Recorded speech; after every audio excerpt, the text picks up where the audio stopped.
We are soliciting for your kind corporations.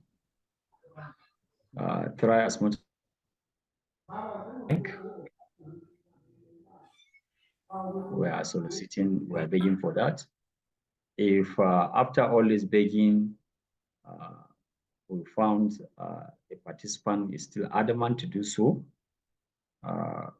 with all respect, we are going to remove him from the meeting. We will send him packing. We will delete him from the meeting platform. So please, we are soliciting your cooperations in that direction, please, so that we can have a very conducive environment to work mind and have a discussions on things that are going to change our perception, our direction as far as research is concerned. My name is Engineer Ali Musa Kofa, the Career Service and Polytechnic Advancement Center, Novo Mali Polytechnic area. Of this very program, 4-week online training on research skills. Today is Thursday, equivalent to 17th of April 2025. Today's interactions, discussions, our roving mind is going to be towards research, identifying research gaps, ethics, and plagiarisms. Research gaps identifications, formulation of research questions, as well as ethics and plagiarisms. This is what we're going to discuss in the next 1 hour, 30 minutes. I'm going to be the facilitator for that topic, inshallah. But before we now go into that,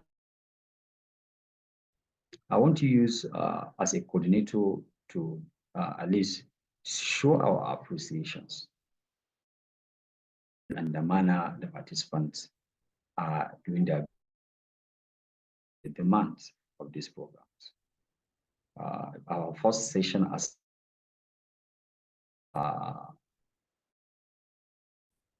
this morning, sorry, yesterday around 8 o'clock. I think it's this morning, 8 o'clock. And the turnout is very, very impressive.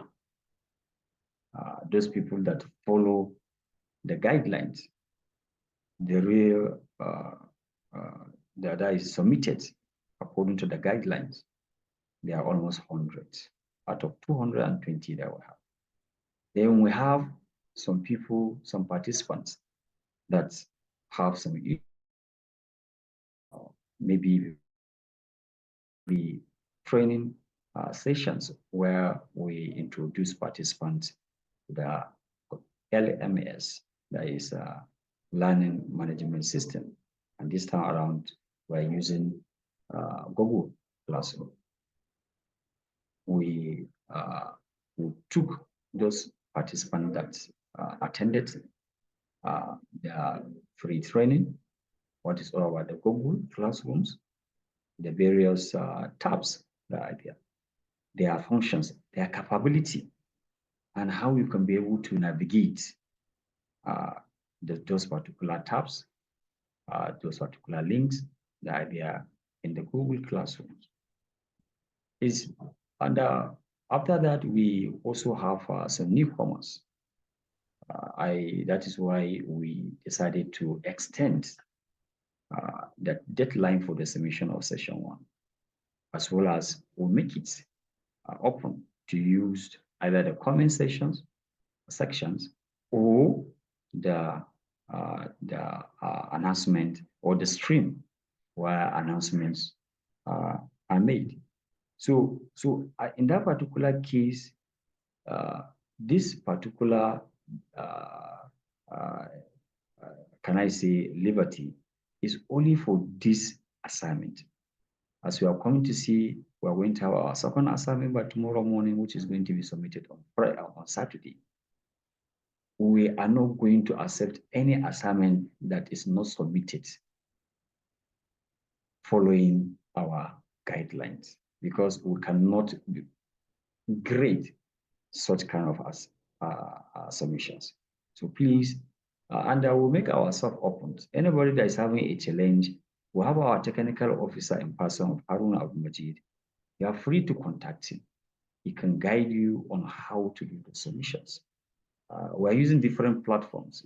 You can call, okay? Or you can call for video call. You can call for video voice.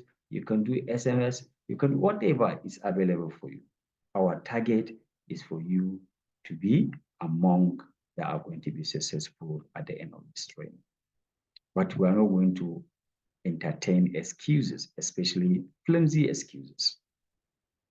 We're working with time. We don't have time. You can see today is Thursday. Almost 1 week has gone. So we have 3 weeks now left. So we see by the time we open windows or doors for excuses, then we have nowhere to go. So please, we are soliciting your cooperation in that directions. For those that have problems with submission of assignment or navigating the Google Classroom, please endeavor to reach out to our technical officer.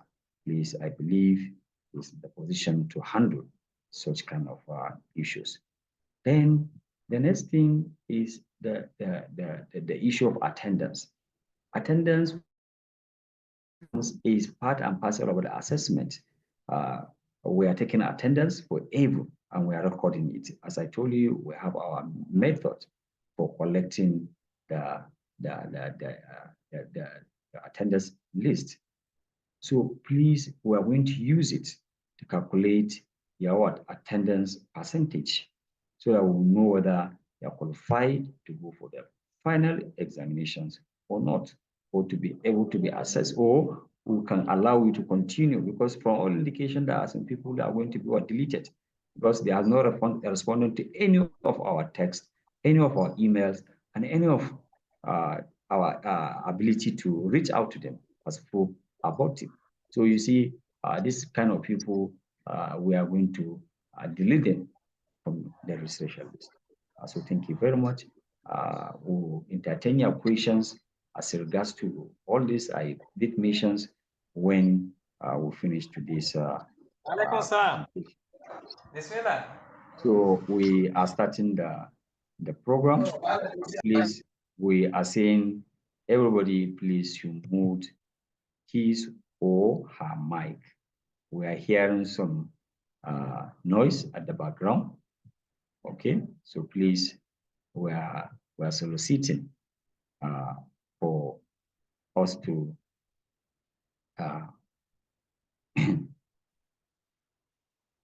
thank you very much.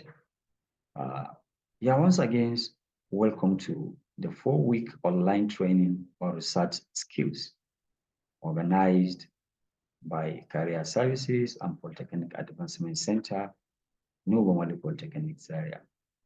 Session 2, live presentations. And is going to be facilitated by my humble self, Engineer Ali Musa Kofa, a staff of Novo Mali Polytechnic area, Department of Mechanical Engineering. Today's date is 17 April 2025. As we have already mentioned, today's title or topic is research gaps, research formulations, question formulations, ethics and plagiarism. Research gaps, formulation of research questions, ethics and plagiarism. These are the 4 components of my presentations today. But you may agree with me, our first facilitator in person of Engineer Dr. Muhammad Kabir Abdullahi of Novomali Polytechnic area has able to do justice in terms of ethic, as in not only ethics, in the presentation is comprehensive because it has touched the various aspects of research, the different types of research based on the approach and methodology. We have also seen the issue of the introductions, issue of literature review, issue of the plagiarism itself, issue of the ethics, the integrity associated with research. So as a result of that, I'm not going to consider that particular area, knowing fully that area has been handled adequately by our able facilitator, our rector, Engineer Muhammad Kabir Abdullahi. So today, I'm going to take us through our research gaps, the different types of research gaps, and how we can be able to formulate questions from the research gaps that we are going to discuss. Then we'll look at what is plagiarism, the different types of plagiarisms, and how we can avoid, because plagiarism, as we are coming to see, is a criminal offense, punishable, also here in Nigeria and globally. It's academic, I can say kidnapping. Yes. So we have to avoid it as much as we can be able to do. So these are then the last part is issue of question and answer, and then contributions from our participants in order to enrich the presentations and also to take especially our younger colleagues that are just joining the professions. Yes, what is a research gap? You see, before even going to define the research gap, you see, we say the word research. Research. When we say research, is simply talking about try to look for something, identify. In broader context, it's not only to identify it, but also to be able to make use of what you have identified for the benefit of human mankind.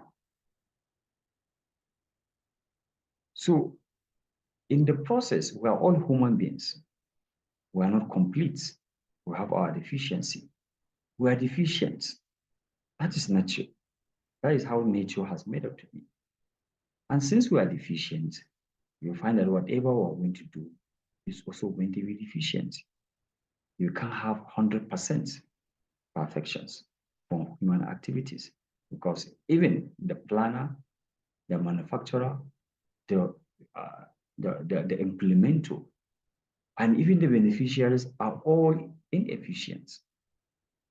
So you find there is no research that can be 100% complete. There is not that particular problem that has been completely 100% completed because nature has made it to be that we have to live with problems. Yes, by the time we are solving this problem, then automatically another problem is going for another direction. So you see, the issue of research is endless. There's no limitations. Every day to the end of the world, research is going to be conducted. And as such, due to our imperfections, we found that some of these particular research are inadequate. They have limitation of informations. They have not really exploit the problem the way it's all the concepts. And all these ones galvanize to give us what is termed as research gap. A research gap is an area within a particular field of study where existing research is lacking. It's not that the research has not been taking place or has not took place. It has taken place, but it's lacking in maybe information or data, or it has left a certain particular population out of considerations when the research is taking place, or is incomplete.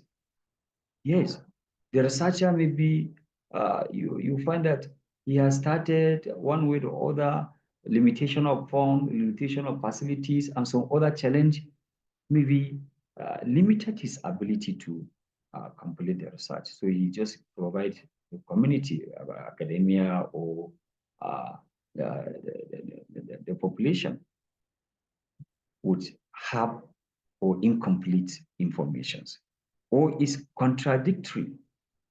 What the researcher or the research has established is something that is contradictory to maybe an empirical statement.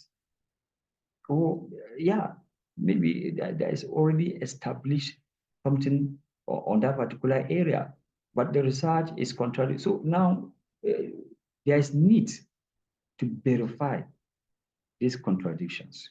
What is happening? Then we now have a research gap. It is a question or problem that hasn't been adequately addressed by previous studies. That is a research gap. It's a question or a problem that hasn't been adequately addressed by previous researchers, previous studies, creating an opportunity for new research to contribute valuable insights. Valuable insights.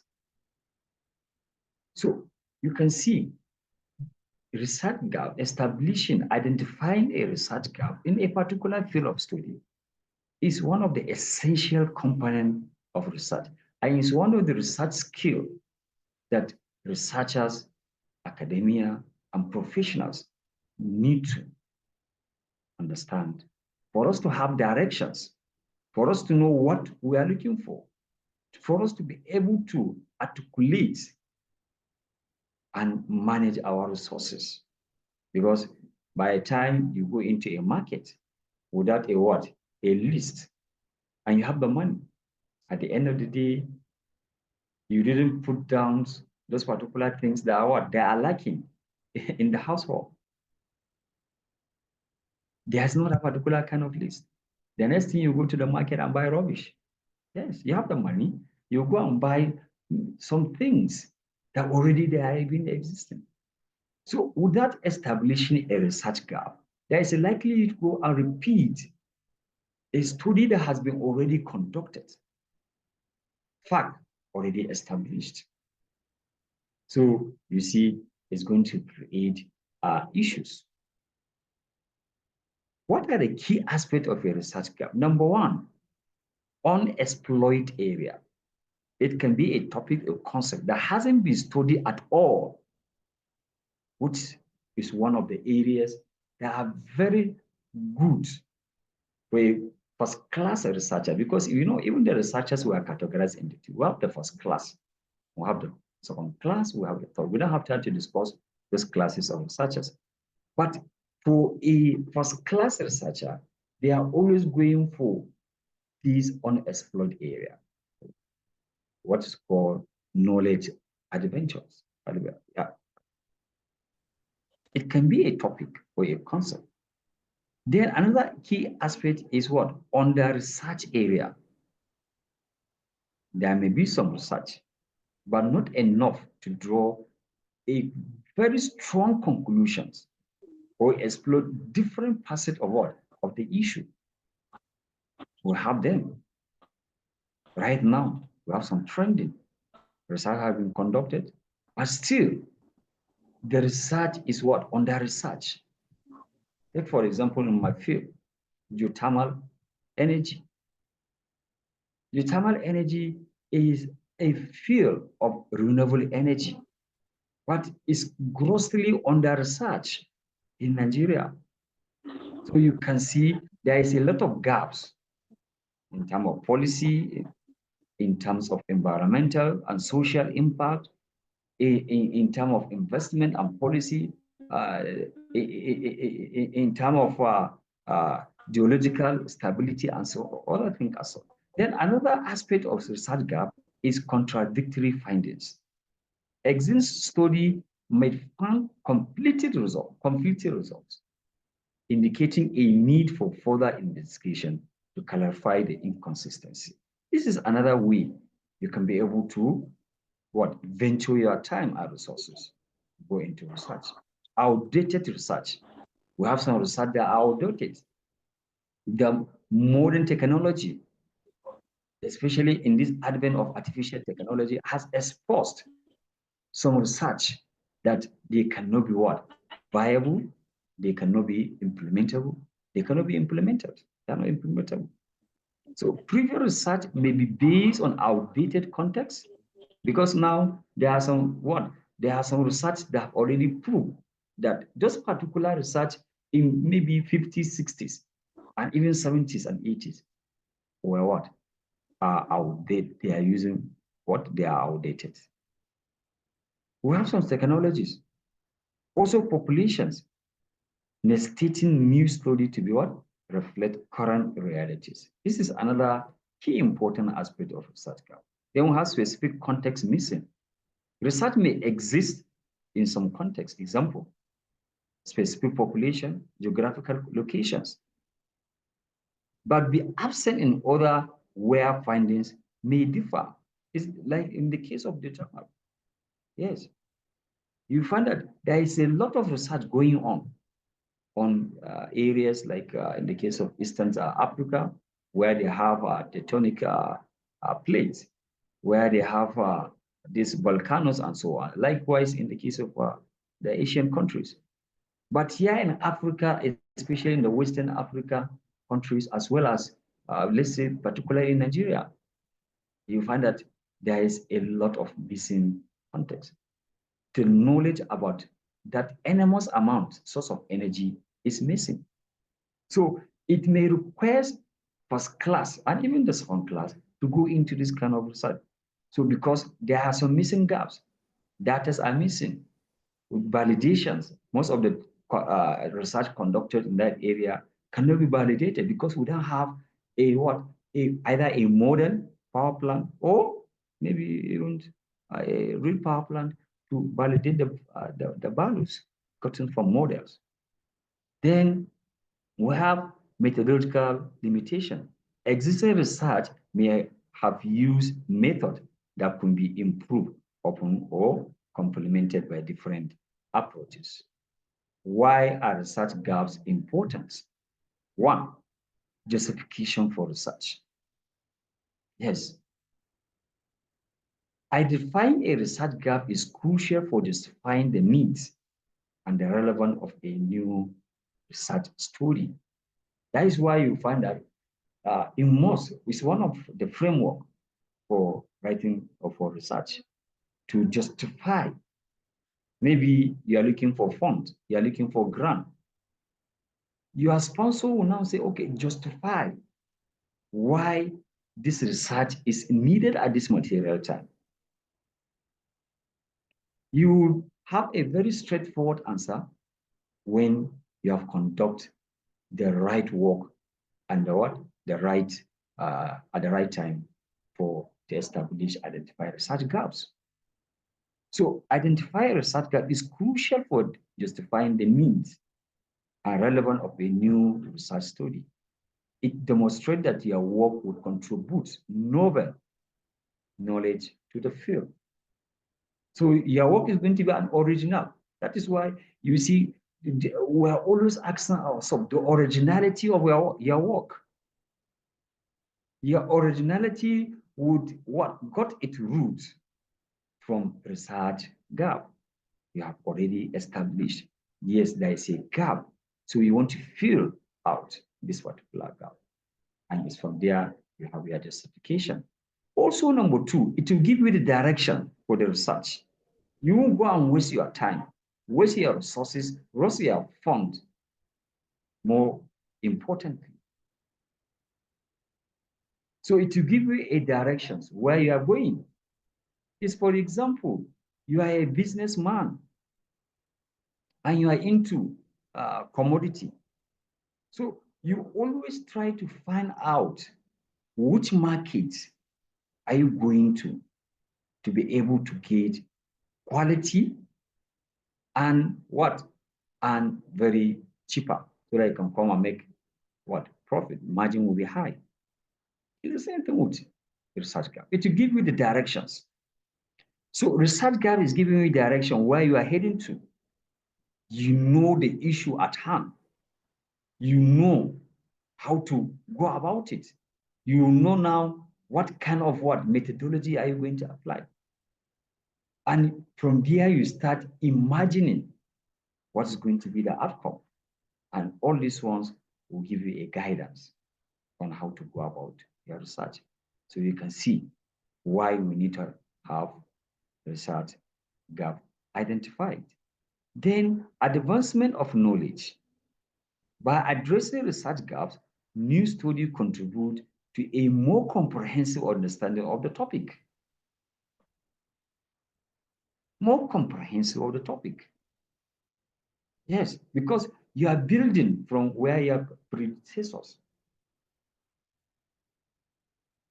Maybe as a lack of time, as a lack of fund, or lack of materials. They gave us some certain level of information about that problem or about that particular knowledge. So now the next thing is, in as much as you want to advance, that is, you want to move from the last bus stop to take the research or the knowledge into the next level, you need to conduct a research gap to know where your predecessors researchers or the previous researchers in that area, in that field, where they stopped, so that you can build. By now researching and coming up with a new knowledge, you have what? Move the frontier of knowledge to another high level, expecting another person to come and build. So you see, if we want to advance knowledge, the need for research gap is very, very essential. Then innovations, exploring uncharted territories or challenging existing assumptions can lead to new discovery and perspective. You can see what Elon Musk has done in the space, area of space. He challenged the status quo.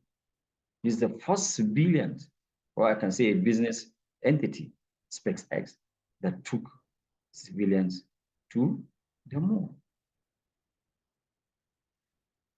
And all these ones were achieved through research, exploring uncharted territories, or challenging existing. Just our first facilitator question was posed to him, asking him about the implication, the what, the do and the don'ts of or the negative and the positive aspect of what, of what is it called, artificial intelligence in the field of academia. All what we are seeing is not a facts backing statements. So now somebody now can now challenge the situation and say, let me conduct a research. What are the impacts of AI in research? Or because that is where people will now say, okay, there's a problem. Some people will say there's no problem. Some people will say, okay, it's midway, it's intermediate. But I don't know, maybe we can assist to, if you have a fact, people have conducted a research to establish the what? The impact of AI tools in research or in academic activities or in science and technology or in so we come to see that how to identify research gaps. The first thing, which I think to me, this is the first activity for research, not to go and write the topic or the title of the project or to go and write even the abstract, which is the last item for research writing, academic writing, or to go and start developing your methodology. No, or to even state the question, sorry, the research questions. The first thing is to establish, identify the research gaps in the field you are going for. What are the research gaps? Especially research gaps that are tailoring or are aligned to your what? To your passions. Because, you know, this is one thing also. Passions play a very, very important role in what? In research work. Yes. Because when you have the passions, you see, you you try to go even beyond your limits in terms of resource utilizations because you so much like what you are doing. So now you conduct and identify research gap. The first thing is conduct a thorough literature review. Get the projects, get the journals, the conference papers, get the website. We are coming to discuss that. This involves systematically reading and analyzing existing research in your area of interest to understand what has already been done so that you can come and repeat it. You can't come and repeat. You can't come and waste your resources. They are very, very valuable because they are valuable. Nowadays, research is facing a challenge of funding. And that is why you find these grantors, these funding agencies are very meticulous, are very, very careful to channel their meager resources to what? The researches that are not fully and justified the need to conduct the research. Maybe you go on, you are going to repeat somebody's work. Number two is look for inconsistency and contradictions. Don't forget, we have already mentioned in the key aspect of what? Research gaps. When we are defining the research gap, we talk of contradictions. Inconsistency. Not any completing findings, debate, unresolved questions in the literature. And normally when you are going to do that, you go for what? You go for the introductions, because that is where majority of the researchers are what? Are highlighting why they are going for the research. They must have read the literature before you. So now they will assist you to summarize where the study, the level of the study, the status quo for the study. And then another place is what? Is in the conclusion and recommendation. Some researchers will recommend for future, these are the areas where, so you can be able to look all these things, not that only completing debate and unresolved questions in the literature. Identify areas with limited research. Pay attention to topics or specific populations that have received less attentions. Take for example, when we talk of, okay, in my office, we partnered with and collaborate with home builders, International Council Limited, Jobaman, Nigeria, and MasterCard Foundations to organize a one-day entrepreneurship workshop for our students with specific targets for female. And okay, we're going to conduct for 300. Now we say 240 for female, 60 for male. As I'm talking to you now, we have almost 150 male registered for the workshop. Female, we are going around begging them to join. So we can see there's a problem. Yes, it's a problem. So there may be somebody, maybe normally, can now say, okay, let me go and find out why are they having phobia with participating or in terms of entrepreneurship or something. So you see, this is an area that is having or receive less attentions. The next one we have analyze the future research section of the existing studies. Authors often suggest, as I said, areas where further research is needed. The next one is consider emerging trend and technology. New development can create new questions. Yes, you see, AI. Everybody here will agree with me. It's a new development, especially from what? From 2020, Corona era to now. It has brought a lot of changes. It has brought a lot of shaping and reshaping in different fields of human endeavor.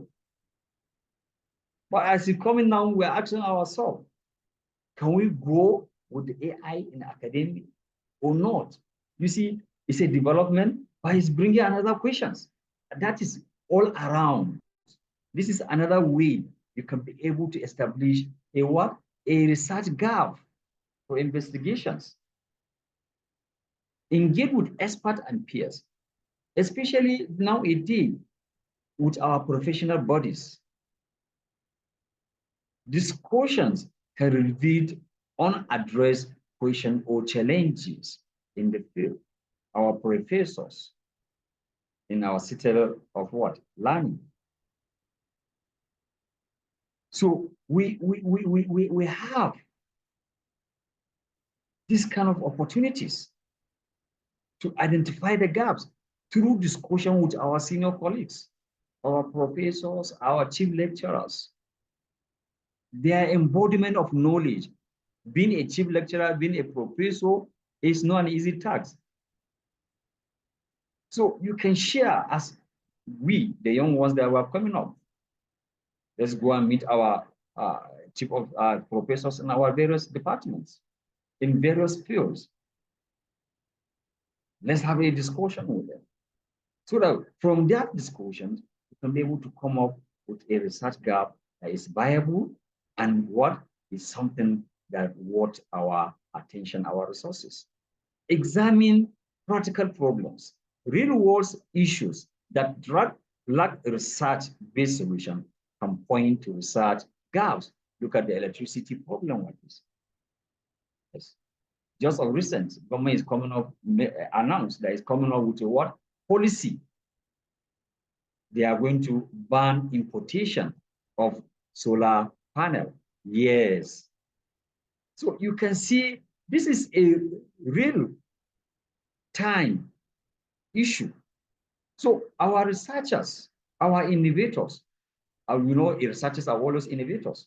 So you will find that this is another area that maybe is having a gap in terms of how to go about producing this using different methods of producing or manufacturing this solar panel. This is an issue as far as in the context of Nigeria. So we have seen in the case of power, Nigeria has been what? Bedeviled every day. But you find that we lack research-based solutions. So we can be able to have a research-based solution and point to research gap. Reflect on your own interests and expertise. Your unique perspective may highlight overlooked area. Common types of research gaps. Number one, knowledge gap. This is a fundamental gap where there is a lack of information or understanding about a specific topic. It exists when the desired research result or relevant theories are absent from the field. Understand it. It exists when the desired results or relevant theories are absent from the field. Yes, our first session facilitator has mentioned about that. It's sort of integrity. You find that some of the various, don't, let me not use any language, but you find that some of the researchers manipulate data. Yes, they manipulate data, which is tantamount to their integrity. So this kind of knowledge gap exists when desired research results or relevant theories are absent from the field. Example, limited research on long-term psychological effects of using a specific new social media platform. Yes, WhatsApp. On this Gen Z, what is going to be the long-term psychological effects? So the next one is empirical gap. And sometimes this empirical is called theoretical. This gap occurs when there is a lack of empirical evidence to support a certain theories or hypotheses, assumptions. So there is no empirical evidence. So you can venture yourself into that. Establish the empirical evidences that can back the hypotheses and the theories. It highlights the need for studies that collect and analyze new data. Example, a theory about certain learning style is proposed, but there is a little research involving experiment or observation to test it. It's just a common hypothesis. It's like the case of our AI. Most of these things are just hypotheses, are just theories. AI is going to destroy AI is this one. We conduct a training to our history staff. I'm sorry for digressing. So we took them through ChatGPT, memo writing, assessment, documentation, writing, and some other history daily routines. One of them, we give him mic to let's say something. He say, "Kai, man, one is IP never, Allah is IP." So you can see. So, but when we now try to show him some fact, he came to, he's one of the people that have been applying what he learned through that particular.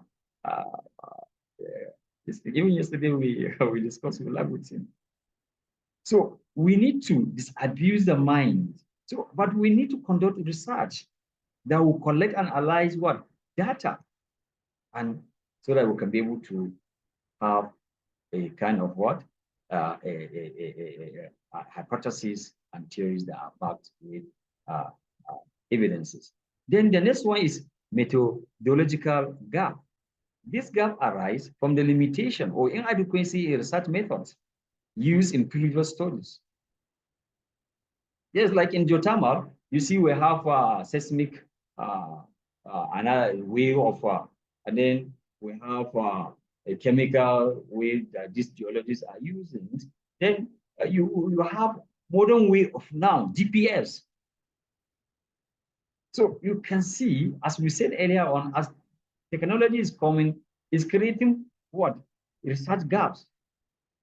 So we now see how we can be able to apply GPS to determine the viability of the certain geothermal sites. So we are going to use a different method. So this one also is establishing a research gap. It suggests a need for new or improved technology methodologies. Previous studies on phenomena rely solidly on quantitative survey. A methodological gap will be to use qualitative methods like in-depth interview to gain deeper understanding. Then we have the theoretical gap, which are almost with the empirical. This gap exists when there is a lack of suitable theory to explain a phenomenon. A certain phenomenon is taking place. Who is there? Where on? So it calls for developing a new theory or refining the existing ones after what? Filling the gaps. that the absence of suitable theory to back the phenomenon. The phenomenon is existing, but nobody can explain it. So a researcher can venture into it. Oh, let me conduct a research to explain it and provide the knowledge backing the phenomenon. Example, current economic theories. As you can see, well, I'm sorry for our economics, our financial handlers.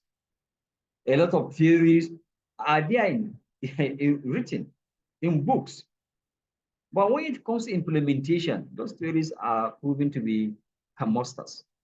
So somebody, current economic theories don't fully explain the behavior of what is happening. In Nigeria, sorry, or they say the higher the supply, uh, the lower the cost is going to be. Well, I'm starting to be corrected because there is so much supply in the market, so the price of commodity is good. But this is not what is happening in Nigeria. The commodities idea, we have 96 brands, new rice producers, companies. But rice is, price is rising. So you see, somebody may now come and, okay, let me now go and what? Investigate what is really happening. Because this thing that is happening in reality is contrary to what the explanation behind the issue. Then the next one is population gap. Population gap, this gap exists when a particular group is underrepresented in existing research. Just of recent, we said long-term psychological effects on social media. Maybe a lot of research has been conducted, but nobody has conducted that same effect on maybe age of 50 to 60, 70 to 80, or let me say older generations. You see, this is what we call population gap. Or maybe, yes, about maybe let's align, let's restrict, okay, narrow the sample size to women. What is going to be the effect? A lot of people are saying you don't need to give your child a phone, you don't need to do this one because it's what is that. But to some certain extent, when you ask to give you an empirical or some facts about that, you say, I had so, I had somebody saying that, I have somebody. So as researchers, these are areas we can venture so that we can guide and shed light to the society, because researchers, academia are problem solvers. We solve problem through what? Research. Practical gap. This gap occurs when research findings haven't been effectively applied or translated into real world practice.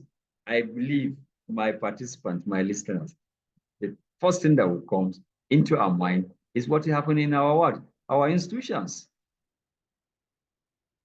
Yes, we have a lot of research work documented, but has not been translated into real world practice. So now, as a researcher, a gap has been established. So now you go and what? You formulate your research questions. And now you venture into that. You come to know about Formulate Polytechnic, why we have social mechanical, why we have this one is electrical, we have applied science, we have a mass form, we have this one. Also, in merit, we have a lot of, I can say, sorry to say, abundant what? Research outcomes, results. So why I don't know being, you not come in? As a researcher, you take this one, it's a gap. And it's a justification for you to go and meet the management and say, yes, I want to solve this problem through research. I believe the management will give you all the markings. Likewise, in AFIT, NARIT, wherever, we have this kind of thing because it's a what? It's, this is, almost all institutions we're finding ourselves in these kind of situations. Our students, our postgraduates have done marvelous work, but they have been dumped. Either not even trying to translate them into the real world practice, or they have been there is a level of what? Implementation, try to translate them, but font and some other things. Then let's see how we can be able to. Study shows a new teaching method improves student outcome. It's an example, but there is a lack of research on how to implement it. That is an outcome of a research. This is an outcome of research. Then the last one is what? Evidence gap. This gap occurs when the findings of previous research are inconsistent or inconclusive. Yes, we have a lot of them. We have a lot of them. We have a lot of them. So research on effect of certain diet on weight loss has mixed results. This journal of medicine will give you a different result. This journal will not give you this one. This researcher will tell you this is the impact. You see, like, let me go there. For people that are researching on diet, nutrition, I saw some of the assignments. I read through the assignments, submissions. Some are going for what? Diet. Controlling, how to go about controlling diabetes, how to go about controlling what's it called, blood pressure. But you find that in this area, some people will now tell you, it's good to eat for diabetes, for example, you can eat rice, put this one will say, no, you are totally banned. This one you say you can eat mild. So you can see, but you as a researcher, because the results are inconsistent to some certain level.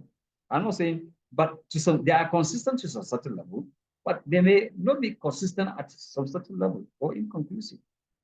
So you can be able to do that. So it's a research gap. How can we formulate research questions from research gaps? Number one, identify a research gap. Because after identification, you now set your questions. Then from your question, you go to hypothesis. You draw the null hypothesis. You also draw the what? Alternative hypothesis. So the first thing to do is identify a research gap. Start with a broad area of interest. Broad area in your field. Don't go to any in the field you want it to, or in your field of study. Conduct a thorough literature review to understand the current state of research. You can see. You are now trying to identify the research gap. So the first thing to do is formulate a research question from research gap. The first thing is to go and identify a research gap. Look for area where knowledge is lacking. That is from those particular 7 examples of what research gap that will give you. Look for areas where knowledge is lacking, inconsistency or incomplete. Consider the following. Okay, we have already defined the gap in details. Clearly and concisely describe the gap. Because the gap is the problem. So you need to define the problem clearly for your understanding that whoever is interested in the work. Concisely. You don't need to go and give a big description to your problem. Then the next one, explain this gap is important and why is it needed at this material time. Why? The next step is, what are the potential implications of this gap that you establish? Don't forget, your gap is your area of what? Research. Yes. What contribution can your research make in addressing this gap? By the time you answer these questions, you conduct, or you sit down and define the gap in detail using the 4 items below. Then you are good to go for what? Brainstorming potential research questions. What are they? Based on the detail in step 2, detailed research gap description, you now sit down and list potential research questions. And what? Read a list. Then the next one is what? This question should be directly address the gap. These 3 questions you are having should directly have a linkage on the solutions of the problem well established or identified through the process of what? Identification of such gap. Then the next one, consider different types of questions our first facilitator have already said you have different methods. Okay, so you go for either descriptive, you go for experimental, you go for exploratory, you go for explanatory, or etc. Then the last is step 4. Evaluate and refine your what? Research questions. Evaluate initial research questions based on the following criteria: flexibility, feasibility. Can the question be answered? Don't go and form a question that you cannot answer. Because if you cannot answer, you cannot conduct the research. And at the end of the day, you are not going to have what? A result that is required to solve the problem. So the question, the 3 questions that you formulated, in step number 3, you need to test their feasibility. Can the question be answered within a given time frame and resources? Yes, these are 2 important things. Time frame. There are some solutions that need what? They need immediate solutions. Look at what happens in the case of COVID-19. Institution, that is a marvelous way of bringing the context to our notice. During COVID-19, institution came about with what? Hand sanitizers.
Sir, your mic is off, sir.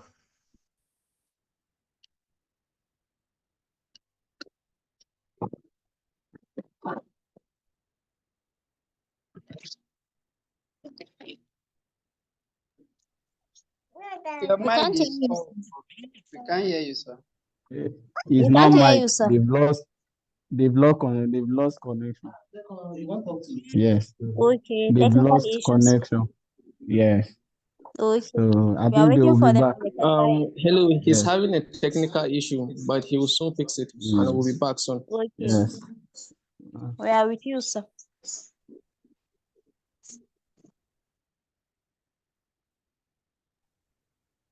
Hello, we are with you. We can hear you. I think, Director, we need to call Engineer Shehu, the skill acquisition director, so that he can push his student to come and repair all these problems.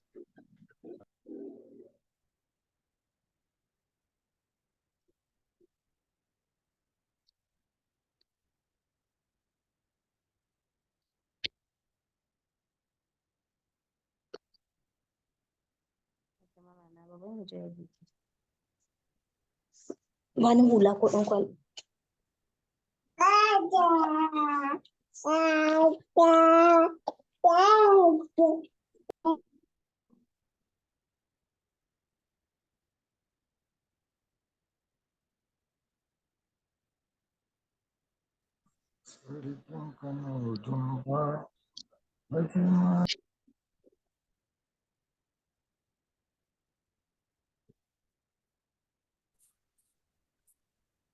I hope he's aware he has an issue.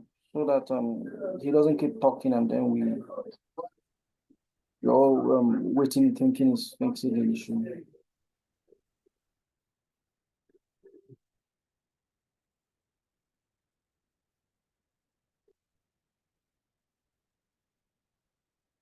Okay.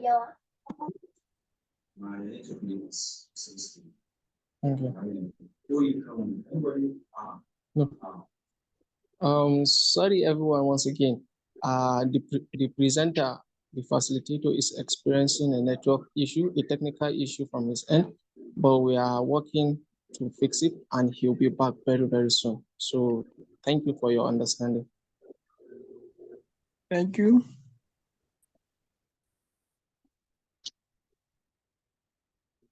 It's okay, sir. Take your time. Aspects, you select the most appropriate research question that effectively address the research gap. Okay. So after you have formulated your 3 questions and you test the research questions with feasibility, relevance, clarity, specificity, and so you now move to the formulation. Select the most appropriate questions. Okay, you select the most appropriate questions that suit the research gap. That is the most important thing.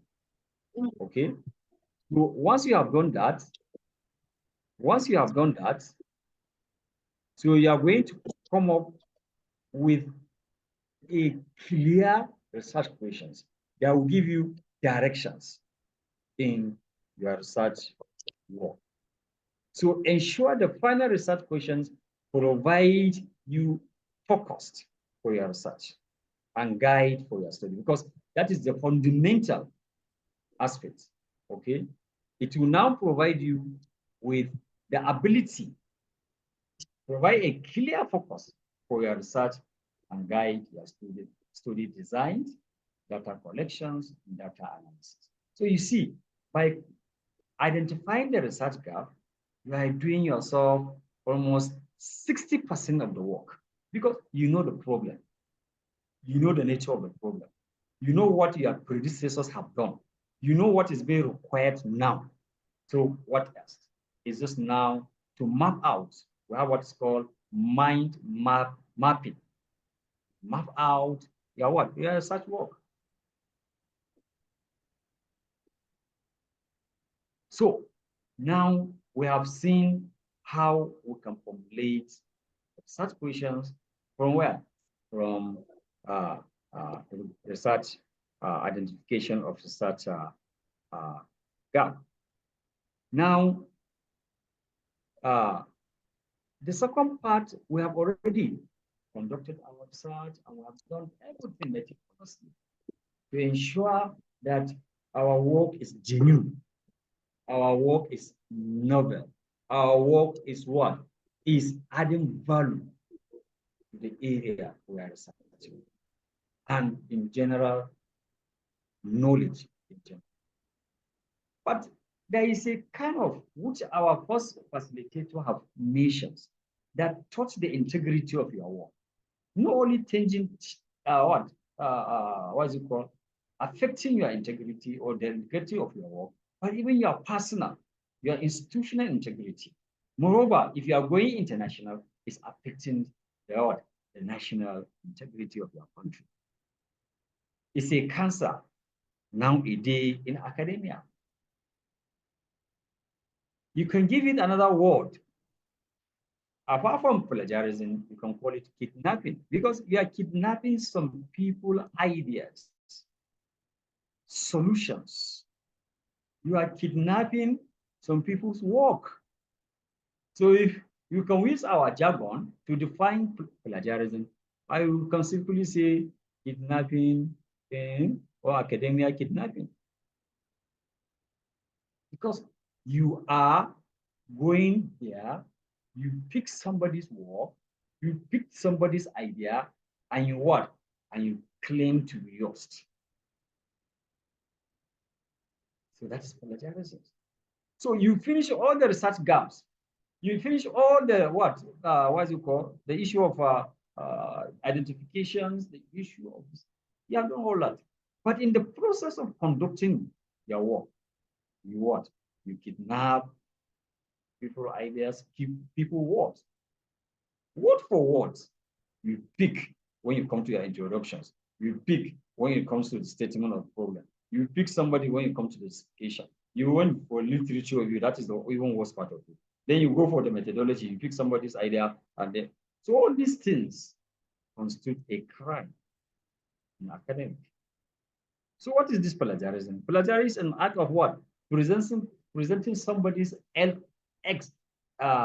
work, okay, you can see, or idea as your own without proper acknowledgement or citations. Nobody is saying you should not go and borrow. Nobody is saying you should not use somebody's idea because no man is an island in terms of knowledge share. But you have to recognize his effort or her effort in coming out with the solution, in coming out with the idea, in coming out with what? The audience. So if you refuse to do that, then you are what? You are committing plagiarism, which is a criminal offense. It is a serious ethical violation in academics, professional and creative contexts. So we should try as much as possible to avoid, but we can only avoid it if we know the different types of plagiarism that we have. We have different types of plagiarism. The first one is direct plagiarism, verbatim, copying word for word from a source without using quotation mark and proper citations. Our young professionals, our young colleagues, that are just joining or you are starting your career in academia. This is a serious offense. Don't go and copy somebody's work word for word and without quotation marks and without proper citation. Then we have what is called the patchwork plagiarism. That is mosaic plagiarism. Borrowing phrases and sentences from source without quotation mark or changing some words while keeping the original structure and meaning. You keep, but you just say, okay, let me just make some panabitin.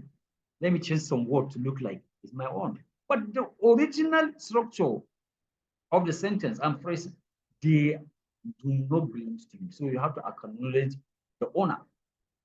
Paraphrasing plagiarism, restating somebody's work else, someone else's idea in your own words without proper citation.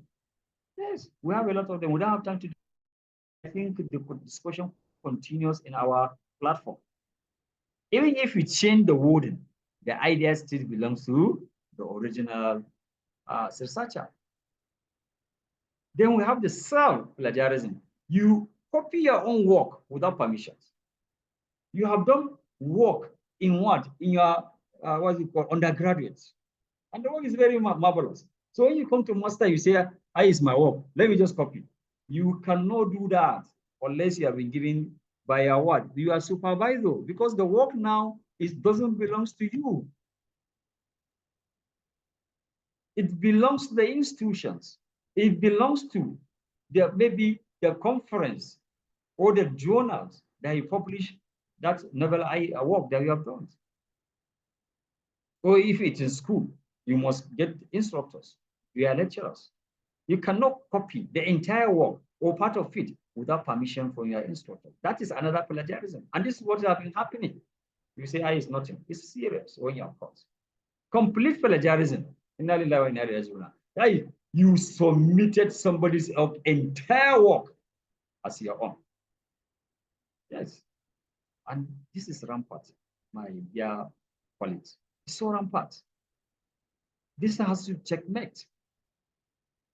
You see students, you see researchers, fake researchers. Yes, we can call them fake researchers. They will not pick somebody's work. It's a journal. They will just panabit the title.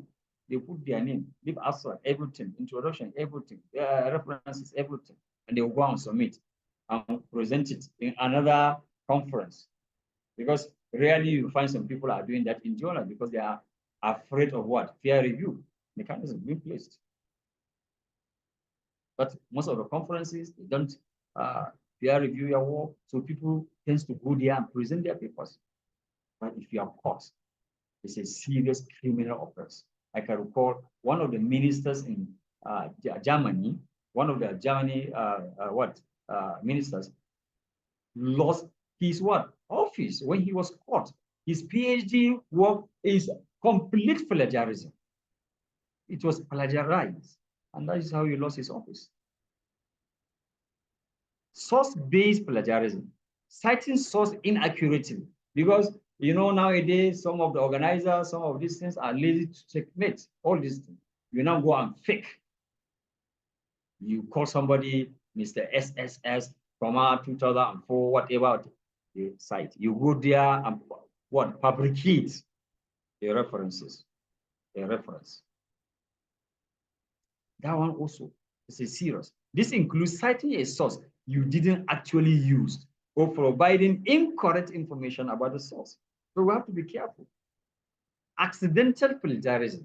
This occurs when a person unintentionally uses the content of another writer. This could be due to lack of knowledge on how to cite, quote, and paraphrase correctly.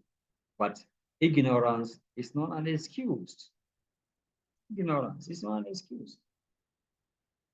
And why sometimes we find ourselves with this kind of accidental plagiarism is issue of what? Issue of not doing the work at the right time, at the right moment. You are in haste, you are rushing. So you commit a lot of errors in terms of citations. You didn't quote here, you quote wrongly, you paraphrased wrongly.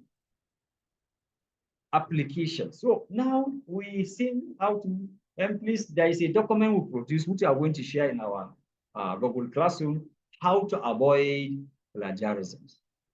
We can't bring it here because of time, but inshallah, the moment we finish this one after the ask prayer, we are going to upload those documents, including this presentation that we're discussing. Application of AI tools and research gap identification. Yes, we can't run away from, yesterday we all agreed. So in the first session, we all agree that AI has come to stay. The only thing, we should use it responsibly and ethically. And we should be mindful, AI is a tool. They are just assisting. They are not going to do the work for you. When you go to the document we're going to upload, that is how to avoid plagiarism. This is one of the ways if you are using AI tools. But we say AI tools, they are just assistants. And they are what? They are subject to making what? Mistakes. A lot of mistakes. But we have to go with them. That means we can be able to check these machines. They are machines. But without 100% efficiency. They are not 100% efficient. And they are not more intelligent than humans, because it's human that produce the machines. So you can be intelligent that as maybe you can't. So one, you can use AI tools in what? Literature review analysis. AI can analyze large volume of research papers to identify trends, inconsistency, and areas where further research is needed. Yes, we can do that. We can do that. It's just that we don't have time. I intend to at least use ChatGPT, Grok, and Gemini to show you how you can be able to use this and produce a very legal document. Tools like Elicit, connected paper, semantic scholars help researchers to efficiently survey existing literature and pinpoint gaps. So you can use AI tool in the literature review analysis. We have done even ChatGPT, you can do with it. We have DeepSeek. We have, which is somehow one of the best now. You can use it for data analysis. You can use it for literature review as well. Okay, we have a site, SiteSign or SiteSign AI. So all these ones are there for you to use. Data analysis, AI algorithm machines can process complex data sets. We are going to, because from the analysis, we conduct data analysis from the registrations you people made.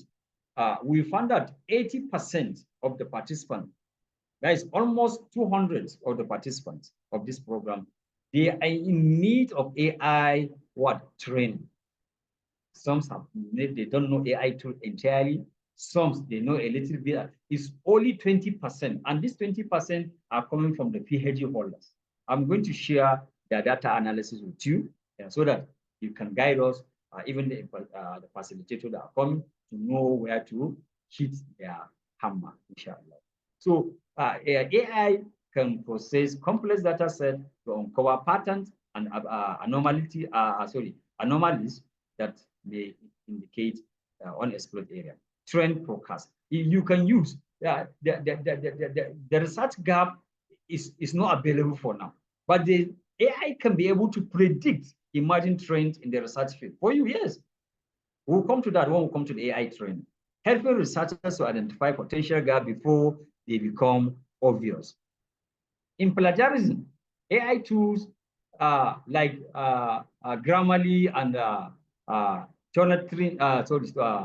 Turnitin and Grammarly and others we are going to share with you in our platforms, and others can compare text against a vast data base of sources to identify potential plagiarism.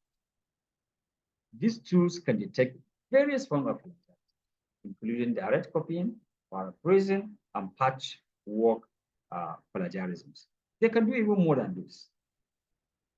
Okay, they will assist you to detect, and they can also even assist you, though the Masana are coming with the legality of all this one. But these AI tools are on ground to make work easier for you, to assist you. Paraphrasing tools, while these tools can help to rework your text, they also raise ethical concern about potential for misuse. Okay, if not used carefully and ethically, they can facilitate authorship attributions. AI is being developed to help in authorship attributions, yes, which could be used to identify instances where someone has claimed credit for another person's work. Yes. I am taking online classes for Agodi University teaching. So I really went distant learning. So I gave them an assignment in biostatistics. They went and now they give the entire work to AI tool. They submitted the answer. By mere looking at the work, then I know the language of what these AI tools. I say your work is. I don't need to refer to what the AI tools, because they have their specific word, the way and pattern. It's like you see, when you see a Yoruba, you see a Hausa, you see a Fulani, you see a word Kanori here in Nigeria, you know them. Even here in the Northwest, you can know that this one is speaking Sokotanchi, this one is speaking Kananchi, this one is Kananchi, by the way he pronounced some certain alphabets. Even the Yoruba and Hausa, the way you pronounce our F, the way the Yoruba pronounce their H, and this our colleagues from the Southeast. So you can be able to know that this is so particular person. If the same thing happens to these AI tools, if somebody is conversant with them, the moment you now go and produce a AI tool material, the moment he glances through, you say, this is AI. They have their own way of doing things. Please use them as a tool, as an assistant.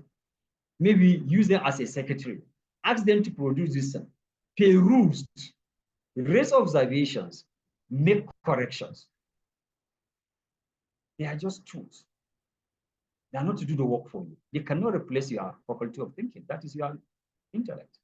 They cannot. So please, our participants, let's see how we can use these AI tools ethically and what responsibly for the integrity of our work. But please, we cannot run away from using AI. It has come to stay. In the same way we did to Google. When Kekel came into existence, the same thing we developed phobia. And before we know, we have been left behind. And look at what the Google is now. It's having Gemini. Gemini is what? Is now one of the best AI tools, chat bot that you can use and do a lot of work with it. So thank you very much for your kind attentions. Now it's time for contributions, questions, and answers. Thank you very much. Thank you, sir, for this marvelous presentation. Thank you for a good presentation. Thank you very much. Thank you very much. We really appreciate. Thank you very much, sir. Thank you very much. You have really spoken well, sir. You've covered very virtually every aspect of this research gap. We really appreciate your efforts, sir. Thank you, sir. You're welcome, Awaka. I appreciate it. Dr. Ahmad, you want to talk? Yes, sir. Thank you for the presentation. We are enjoying. Any contributions? Any questions? No, sir. It's regarding the assignment, but we will rectify it in the next one, sir. Sir, okay. I have a question, but could I make a quick contribution before my question? Please, quickly. All right, this is concerning the plagiarism. You know, I see a trend now emerging. You know, students now, when they're given assignment, all they do is go directly to AI and then ask them the questions, and then they pick these questions and then submit directly.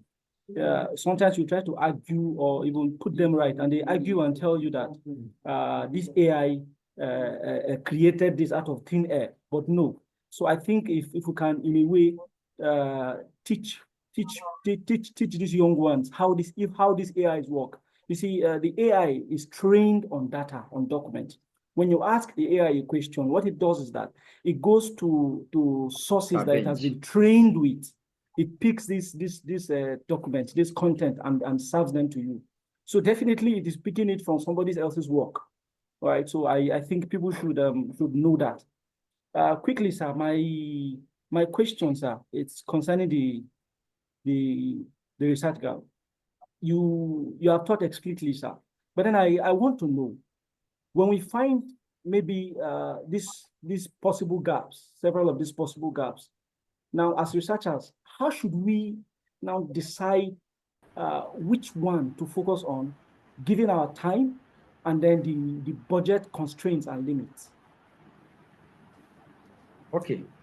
Yes, for your contribution of AI, one, I encourage we, the lecturers and the senior ones, to familiarize ourselves with these AI tools.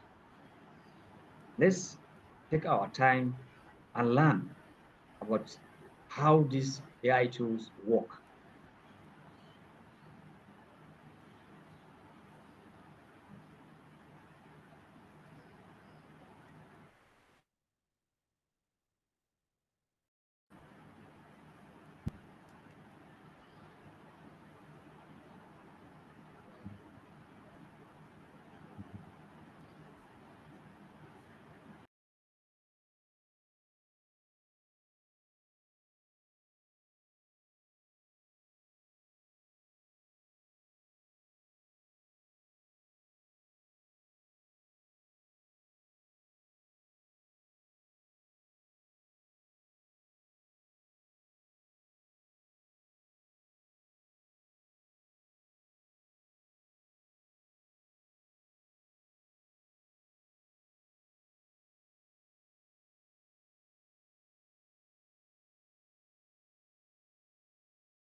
Let's try, as I was saying, let's try to learn these AI tools, how they respond to questions, the pattern, the trend, and their language, their ABC.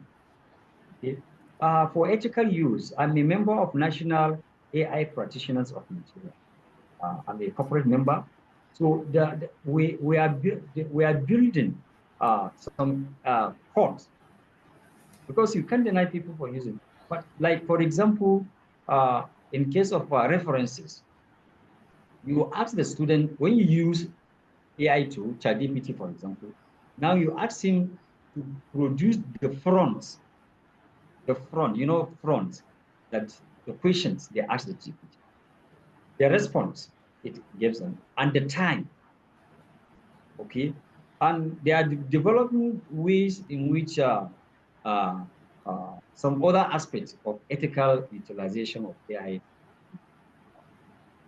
But as I said, we just have to live with AI. But we as lecturers, please, let's know the tools to say, so that when the students confront us with this kind of things, and yes, convince them and tell them how to use it. We're not saying they should not use it. They can use it. Nobody will deny them, but let them also use it responsibly and ethically for their own benefit. Then when you come to research gap, we said there are, when you come to research question formulation from research gap, when you follow those particular steps, at the end of the day, you're going to end with only one research questions. And that research question is going to take care of your what? Your time frame, your resources, the flexibility, the clarity.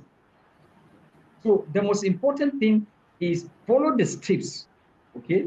Follow the steps that what highlighted in formulation of research questions from research gap. Okay? When you follow, at the tail end, you're going to be left with only one question, research questions. And that research questions is going to be aligned with the research gap, the time frame, as well as the resources available. Thank you very much. I can see so many hands, but mind you, we don't have, I have my Oga, my senior, my vice professional vice president here, Engineer Yakubu Usman. You're highly welcome, sir. It's good to see your face again. Yeah, thank you, sir. Our able director. It's been quite a very long time. I want to say I appreciate your lecture. Honestly, I've been keenly following every step of the presentation, and I quite appreciate that. So kudos to you, and kudos to the office and to the good work you are doing. Yeah, at this point, please, I want to actually make a little contribution, and at the same time draw our attention, particularly to some of the important points you raised on plagiarism. Plagiarism itself has gone beyond even just copying people's work without acknowledging. To the extent that today, people look at other people's physical projects, particularly those that are not quite in academics, but they are technicians, and they have a lot of technical knowledge. So they come out with designs. You find that people that are academicians now go back, take that particular project they do, formulate it into write-up and publish in their own credit without acknowledging the original person that had that there. That's another form of plagiarism that is existing. A lot of people are not in consideration. It's very important we begin to have these ethical considerations when it comes to researches. So that is one. Then the other one that is very important also is the research gap, particularly in my profession in the aviation industry. There's a very, very question that I'm looking forward to also throw challenge to the public. Further that today, Nigeria is not being recognized as an aircraft design nation, despite all the effort, despite all the populations we have, the patronage in the aviation industry. It's a very big one because further that we'll have less interest when it comes to investment in that particular part. So let this be a challenge, particularly to our younger ones. How do we come out to designs in drones, designing aircraft, particularly when it comes to the commercial airplanes? Is another factor that is a big research gap that I want to throw as a challenge to almost all researchers, that we should look at it. What is the problem? Why, despite all the effort, all the investment in the aviation industry, Nigeria is still not recognized as a design nation? They could not even manufacture it to the efforts. So these are the areas I want to throw as a challenge. Thank you so much, sir, my director. I appreciate your presentation. Yeah, thank you very much, sir. We quite appreciate. One thing I want to chip from my August contribution, issue of patents and copyright. You see, some people are having this kind of laxity. Your research came up with a very novel and marvelous result. And it had led to even the production of models. That is prototype. But we don't patent our work. Yes, you know, patent will provide you with the what? With official backing. It will provide you with the security for at least the first is what I think is 10 to 20 years.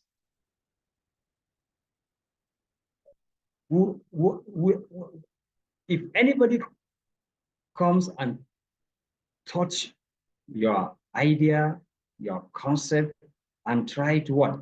Hijack or kidnap it and claim for the work, you what? You sue him to the National Copyright Commission. But most of us, the researchers,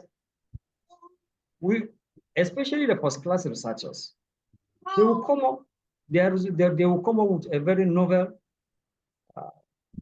and then a very good work, but they will not patent it. And that is giving all these scavengers the room to come and hijack your work. If it is about textbook, you go for copyrights. You go and register. You go out to a national, because we have, okay, the issue of trademark, issue of related what? Rights, geographical indications. All these ones are available. Intellectual property. So your work is an intellectual property. You have to safeguard it. And one way to safeguard it is what? Patents. Patent it. Get a lawyer. Get somebody that will guide you. You patent your work. If anybody try to tamper with it, sue him. You get money. Thank you very much, sir, for bringing this important issue that researchers should bear at their mind. For you, if you are researching, especially for what? For innovations. For innovation, especially for innovations. But, you know, there are some certain things that you cannot be provided security. That is general knowledge. When you research and come up with a knowledge that will be beneficial to the general public, you can't go and what? Copyright it or trademark or patent it. Nobody will going to give you that security. But if you have an innovative project, then you go and patent it. And this patent is very, very simple. That will give you security. Anybody that tends to tap our work, you just call it, give him one blow, then you die 7, you get your money at the end of it. Thank you very much. I think it's time for us to close.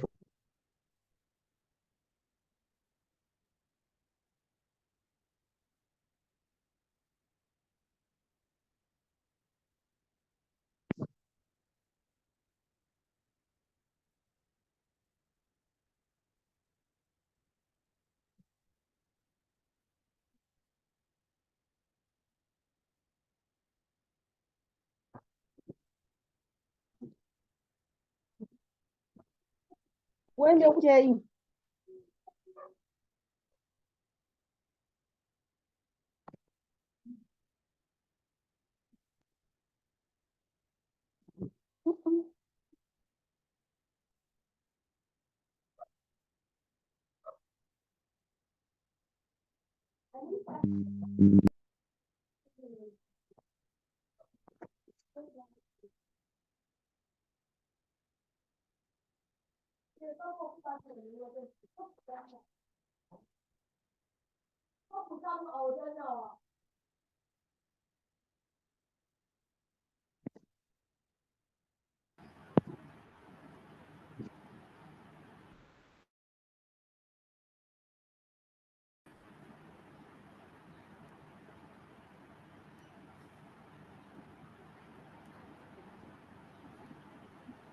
wani ake haka?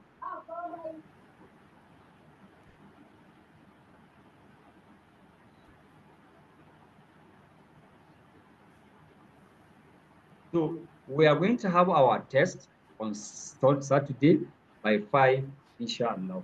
And the areas we are going to cover for the test is the 2 sessions, session 1 and session 2.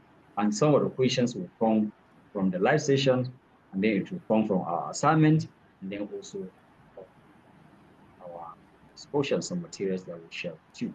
I can see Chidima is a reason of hand. Please 1 minute because you have to leave. Some of us are going to prayer. Thank you very much. All right. Thank you very much, sir, for the wonderful presentation. My question is just a little from this plagiarism detector using artificial intelligence.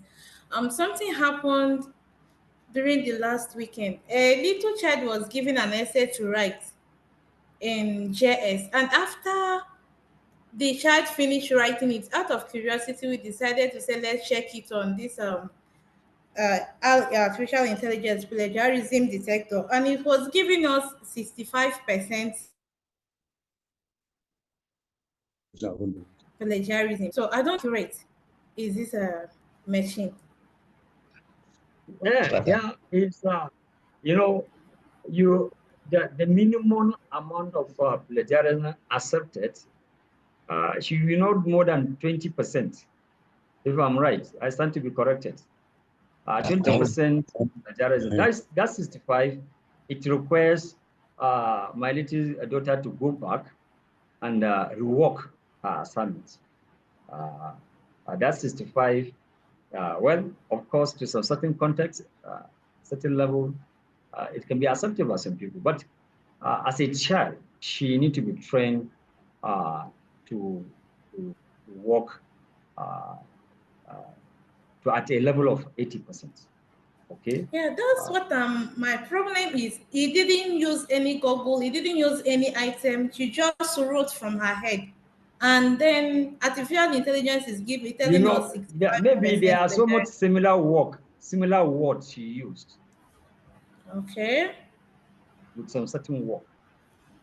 But I may advise you which kind of tool you use. No tool. In assessing the plagiarism. Okay. In checking the plagiarism, which tool? You should use Zero GPT. We have Zero GPT. We have some more robust that are being developed for that particular purpose. Okay. But I think yes, let's leave this one because this is not let's not digress from the work. I think let's discuss it through WhatsApp. All right, sir. It's all right, sir. Thank you very much. So, thank you. Participants, we have come to the end of our live session for today. At least we give our thanks to Almighty Allah for giving us the life, the ability, and even the resources to be